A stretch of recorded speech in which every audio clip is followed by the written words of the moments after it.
Sophie Williams 4 hours Saturday, December 9, 2017. 2017 has been an eventful year, full of ups and downs. But for those in the public relations field, there have definitely been more ups rather than downs, from Kendall Jenner saving the world in the Pepsi advert to Adidas congratulating runners for surviving the Boston Marathon. Here's a list of the bad and the awful. Nivea tells everyone that white is purity. The skin brand posted an advert on its Facebook page which read, "White is purity," alongside a picture of a white woman. According to the brand, it was aimed at its users in the Middle East. However, the ad received negative comments due to its racial connotations.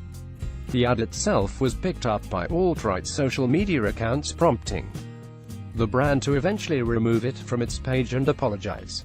Curry's PC World and its offensive sign about tramps. The company came under fire after one of its stores in Wrexham, Wales, placed a sign close to rubbish bins at the back of its store that read, "Attention tramps, stop looking for valuables in our bins and start looking for a job."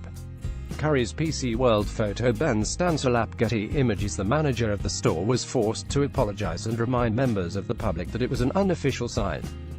Theresa May and the falling letters. May's speech at this year's Conservative conference descended into chaos and farce.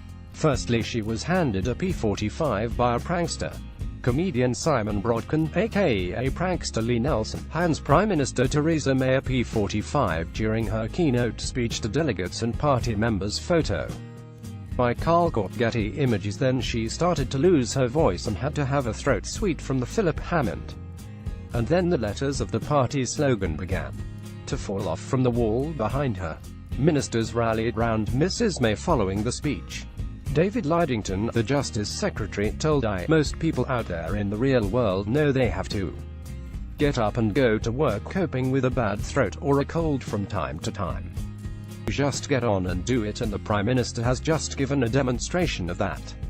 Pepsi find out that a can of its drink can't resolve everything. The bizarre advertisement from Pepsi showed a group of protesters and police. Kendall Jenner then walked up to a member of the police and handed him a can of the soft drink, helping to ease the tension and making the officer smile. Instantly, the footage received backlash from people who said that the advert was trivializing the Black Lives Matter protests. Bernice King, daughter of Martin Luther King, even got involved, tweeting to her followers, "If only Daddy had known about the power of Pepsi." The company was forced to pull the ad. Adidas congratulates runners in the Boston Marathon for surviving. Those who completed the grueling 26.2-mile route were sent an email from Adidas for finishing the race. However, given the history of the marathon, the choice of being for the email could certainly have been better. At Adidas, you may want to rethink the subject line. Pic.twitter.com Gurub8 Fiao, Mike Dennison at Mikid33 April 18, 2017. NME uses Stormzy as the cover star without asking his permission. The grime star lashed out at the music magazine after it used him on the cover of a magazine which had a focus on depression. Stormzy wasn't pleased that the cover made it sound like he had talked to NME and endorsed the cover. However, he had not. The headline read, "Depression, it's time to talk. They've used me on their cover without my permission. Depression is a very sensitive issue and it's something I've spoken about." Pig.twitter.com/drug GSAP at Stormzy 1 March 16, 2017. He said on Twitter, "My issue is not about me speaking out about it. That is fine and I'm happy I'm able to help, but they've been very foul here. I know it will help others, but just imagine a personal battle of yours being published on the front of a magazine without your permission."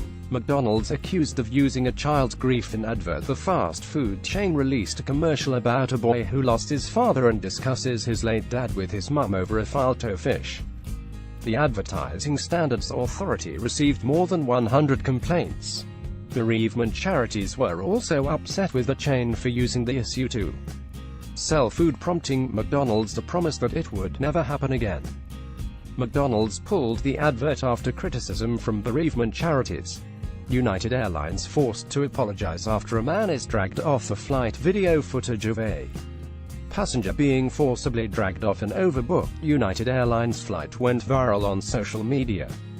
The airline had overbooked the flight, and when no one volunteered to leave the plane despite offers of compensation, passengers were selected for ejection at random. Demonstrators protest United Airlines at O'Hare International Airport. On April 11, 2017 in Chicago, Illinois. Photo Joshua Lotf. Getty Images. David Dow sustained a broken nose and lost 2 teeth in the violent confrontation. The company was forced to apologize and announced it would be reviewing its policies when it came to overbooked flights. After the incident, many airlines, including Emirates, created videos mocking United Airlines.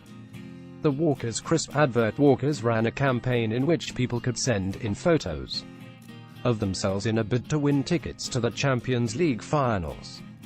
Once your photo was sent off, Gary Lineker himself would then appear on Twitter waving your picture in his hands. It was a nice idea in theory, but all it needed was a few people on Twitter to turn it into a bit of a joke. Cue Fred West and Harold Shipman making an appearance, along with Chairman Mao and Trotsky. Walkers were forced to remove automated tweets and shut down all activity. Jeremy Corbyn flounders during Woman's Hour interview. During an interview in May in the run after the elections, Jeremy Corbyn was interviewed on Woman's Hour by Emma Barnett. Emma Barnett received abuse over her BBC Radio 4 Woman's Hour interview with Jeremy Corbyn. BBC. They were discussing Labour's plans to roll out 30 hours of free childcare per week to all parents. He was asked by Barnett as to how much this policy would cost. However, he stumbled and could not come up with a figure. After being repeatedly pressed to state the estimated cost, Barnett eventually told him what his party had said it would cost.